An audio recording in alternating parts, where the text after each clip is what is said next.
Bonjour. Alors aujourd'hui, on traite des débutants ou semi-débutants. Si vous débutez, vous y prenez par quel bout et quels sont les impacts dans votre vie? Vas-y, Dimitri. Chantal, première question, quel conseil donnerais-tu aux investisseurs débutants qui souhaiteraient se lancer dans les cryptos? Ah, vaste question. Un débutant, il a toujours un peu peur de perdre son capital et il a raison. Donc, le premier conseil, c'est de déterminer quel pourcentage du capital on veut mettre dans les cryptos. Parce que si les prix baissent et qu'on dort mal la nuit, on va vendre quand les prix sont bas, on va vendre à perte et on va faire des très mauvaises affaires. Donc, il faut déjà mettre un pourcentage qui correspond à ce qui est confortable pour nous, là, au niveau de la capacité de résistance au risque. Ça, c'est quelque chose qu'on étudie assez rapidement au chapitre 2 dans ma formation. C'est crucial.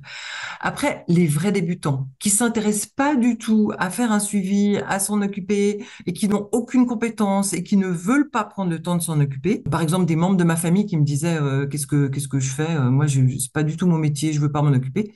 Je leur dis OK, vous ouvrez un compte sur Kraken, vous achetez moitié Bitcoin, moitié Ethereum. Je leur dis toujours, mettez un ordre pour revendre la moitié lorsque le prix a fait x2. Comme ça, vous récupérez la mise de départ. Ça, c'est pour les vrais débutants qui veulent pas du tout s'en occuper. Ceux qui veulent faire un peu plus de bénéfices, là, en fait, j'ai tourné 33 vidéos. C'est ma formation crypto expert. Et là, je leur dis comment s'organiser, où c'est qu'il faut ouvrir des comptes, comment le faire, quoi acheter. Il y a la vidéo 3D où je leur dis les 8 grosses crypto bien solides qu'il faut que moi je recommande, que je pense qu'ils vont bien performer jusqu'à la prochaine grosse pointe de bulle, qui sera, si tout se passe comme prévu, en 2025 ou peut-être même début 2026, hein, vu que les investisseurs actuels sont plutôt lents. Acheter 10% du portefeuille sur chacune des 8 grosses cryptos bien solides, comme ça on a quelque chose de relativement sécurisé, et avec 20% du capital, prendre des risques sur des petites pépites explosives. Mais là, on passe vraiment d'un extrême à l'autre, hein. Ce sont des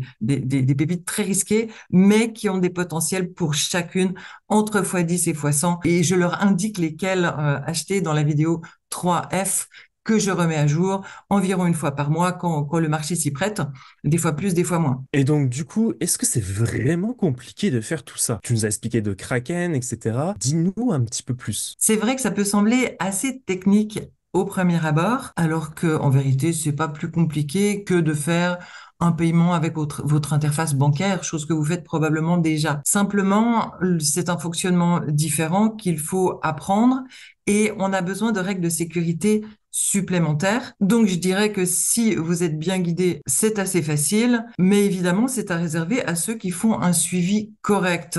Donc, je dirais c'est plus une question de bonne volonté que de difficulté technique. Ça va. Est-ce qu'il y a vraiment des risques dans les cryptos, en règle générale? Très bonne question. Effectivement, c'est risqué. Il y a un risque de perte partielle ou totale du capital dans n'importe quel investissement du monde et en particulier dans les cryptos puisque c'est une nouvelle classe d'actifs. Après, ça dépend qu'est-ce qu'on achète, hein. Si on achète des cryptos risqués, eh bien, il y a beaucoup plus de risques que le projet disparaisse ou que le projet parte avec la caisse ou que le projet se fasse attaquer par son gouvernement ou que l'équipe ait des problèmes. Il peut se passer un million de choses.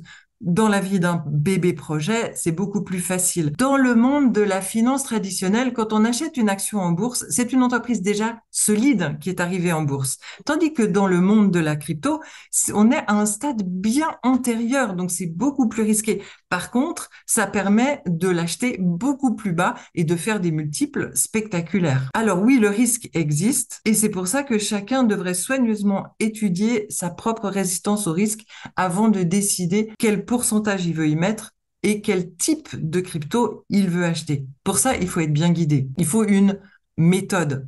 Aussi, il y a un autre risque, c'est d'être greedy, donc cupide, c'est-à-dire de dire je veux pas prendre des bénéfices parce que je pense que ça va monter encore. Et ça, c'est vraiment l'arnaque parce que après, évidemment, comme c'est très volatile, ça redescend, mais on se dit oh ça va remonter beaucoup plus haut, donc je vendrai plus tard. Et finalement, eh bien, lorsque les prix sont redescendus, mes apprenants, ils ont du cash pour racheter plus bas, et ceux qui étaient greedy, qui n'ont pas respecté la méthode, ils n'ont plus de cash et ils sont dans une situation très désagréable. Donc, les risques, ils existent. Il y a des parades. Il faut juste suivre une bonne méthode. Est-ce que tout cela prend vraiment du temps à mettre en place? Oui, c'est vrai. Au début, il faut déjà bien se former. Ma formation, les 33 vidéos, ça prend 9 heures de temps, plus encore quelques tutos pour ceux qui ont besoin. Ça prend pour les plus motivés, on peut le faire en un week-end si on fait ça à fond, à fond. Si on est très débutant, qu'on veut aller au fond des choses ou qu'on a des enfants à la maison, ça peut prendre, on va dire, 2 ou 3 week-ends. D'accord. Mais après, une fois que c'est en place, ma méthode, elle est conçue justement pour des gens qui n'ont pas beaucoup de temps, en fait. Ensuite, pour le suivi, c'est 1 heure par semaine parce que j'ai conçu ma formation pour des gens qui n'ont pas beaucoup de temps. Je suis passée par là, j'ai élevé 2 enfants toute seule avec en plus un job à plein temps. Ça ne m'empêchait pas d'être crypto quasiment 24/7 dès que j'avais un instant libre. À l'époque, depuis début 2017, je comprends mes apprenants qui ont peu de temps libre. Souvent, ce sont des chefs d'entreprise. Je m'adresse plutôt aux gros comptes en fait. Donc, souvent, ce sont des chefs d'entreprise ou des gens dans n'importe quel métier, mais qui ont déjà une vie à côté, qui n'ont pas beaucoup de temps libre, qui vont juste y passer un petit moment de temps en temps pour décider quoi acheter. Dans la méthode, on met tout de suite les ordres de revente à certains niveaux. Comme ça, si on part en vacances 3 semaines, ça va bien se passer. Le suivi pour les gens qui font juste la formation de base sans faire de variantes et qui ne viennent pas dans le groupe privé, finalement, ça leur prend juste 1 heure par semaine pour le suivi. Ils savent exactement quoi faire, hein. Ils ont une checklist de choses d'actions et de choses à vérifier. Ensuite, pour certains d'entre eux qui veulent venir dans le groupe privé Telegram, ça c'est un abonnement supplémentaire. Ils savent exactement ce que j'achète quand j'achète. Et là aussi, j'ai subdivisé de manière à ce que ça prenne peu de temps. C'est-à-dire, il y a le groupe Telegram annonce où il y a que moi qui publie et encore seulement une partie, c'est-à-dire ce qui va déclencher potentiellement des actions et aussi les replays des lives que je fais exclusivement pour le groupe privé. Une personne qui a très peu de temps libre, qui va se connecter de temps en temps, 2, 3 fois par semaine dans le groupe privé pour voir, ben tiens, qu'est-ce que Chantal, elle a fait récemment, qu'est-ce qu'elle a acheté récemment.